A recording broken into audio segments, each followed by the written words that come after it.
Hello student, welcome to I science. तो आज मैं आपके सामने एमएचसीईटी का एक नया क्वेश्चन लेके आया हूं, चुन के लाया हूं आपके लिए।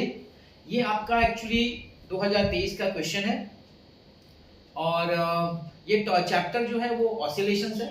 उसका जो टॉपिक है वो है energy of a particle performing SHM, मतलब एनर्जी जो एसएचएम में या ऑसिलेशन में आए ना, उस टॉपिक से रिलेटेड ये क्वेश्चन है।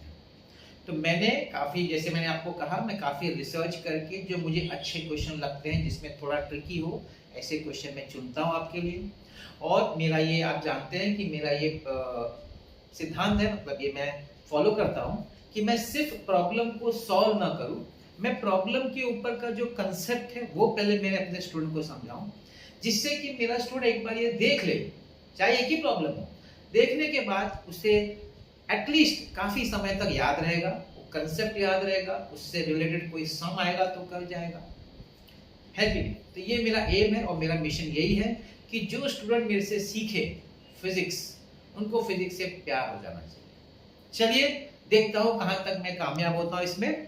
तो आते हैं हम लोग आज के क्वेश्चन पे। आज का क्वेश्चन है, a body attached to a spring oscillates in horizontal plane with frequency n। तो अगर इसका मुझे, अगर आपको डायग्राम बताना हो तो डायग्रामेटिकली ऐसा कुछ बनेगा।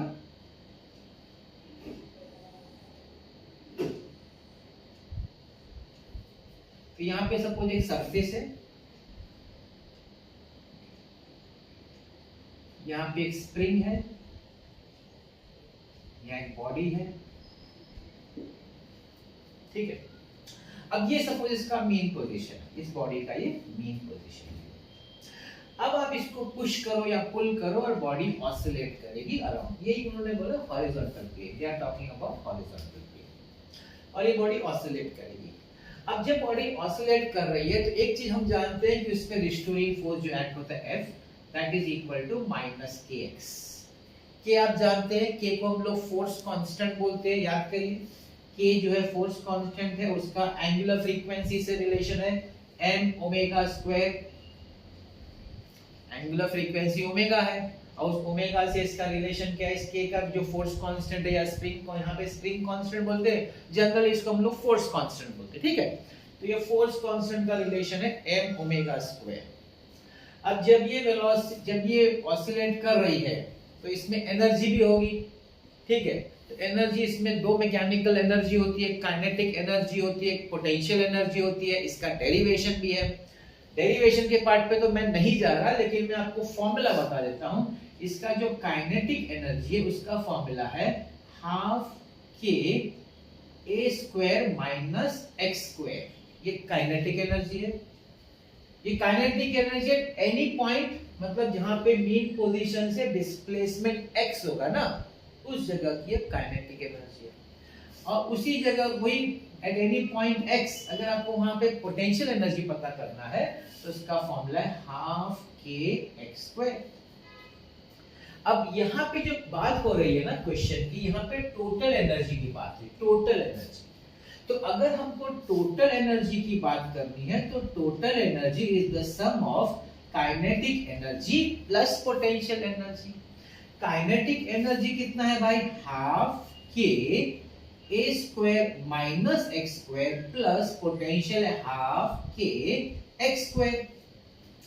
अब इसको अगर ऐड करेंगे, half k a square minus half k x square plus half k x square, तो ये कैंसिल हो गया।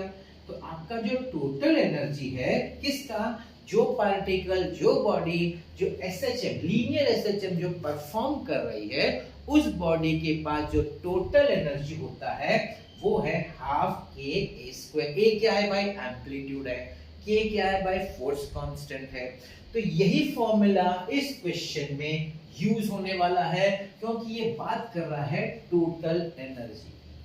तो सबसे पहले आपको ये समझना है कि ये कंसेप्ट किसके बेस पे है।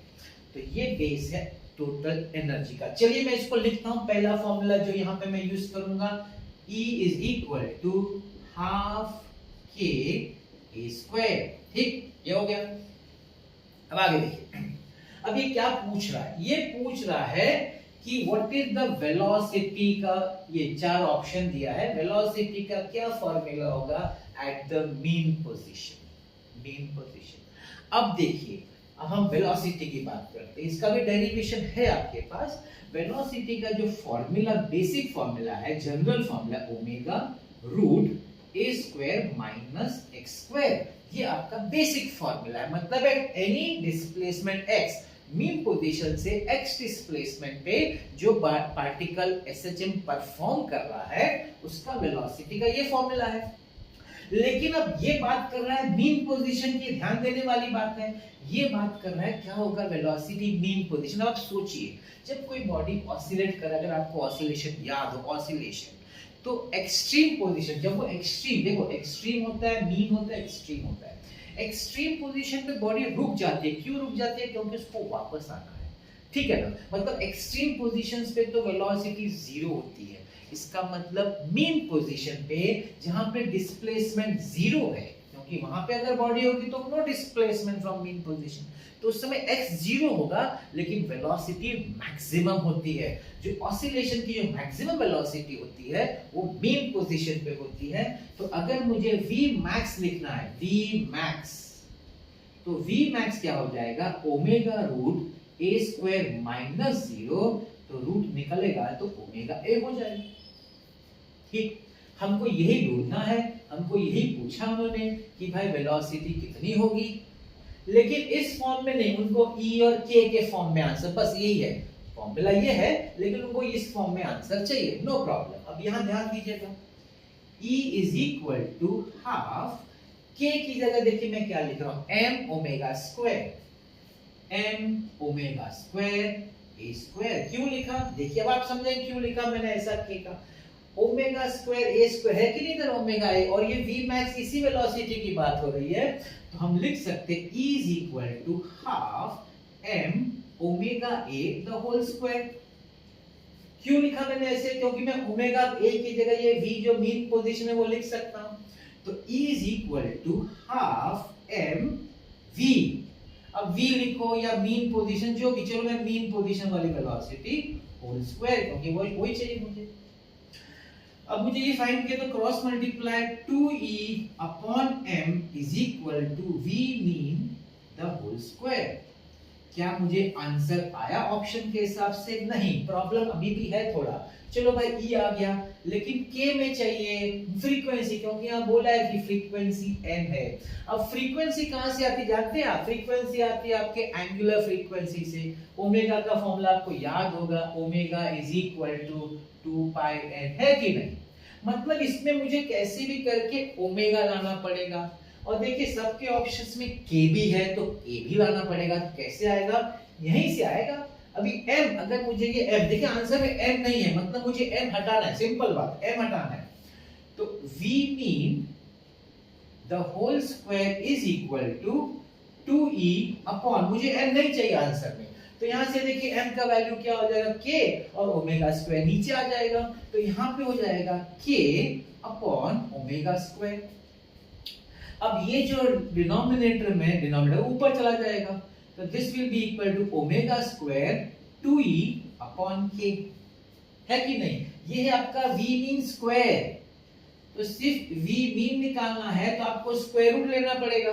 स्क्वायर रूट लेंगे तो ओमेगा स्क्वायर का तो ओमेगा हो जाएगा, और इसको लिखेंगे 2e by k। हम लोग बहुत नजदीक आ गए आंसर के। अब सिर्फ ओमेगा का वैल्यू डालना बाकी है, omega, so v mean is equal to 2 pi n root 2e by k। क्या मुझे आंसर मिल गया? हाँ भाई मुझे आंसर मिल गया, and the option is A।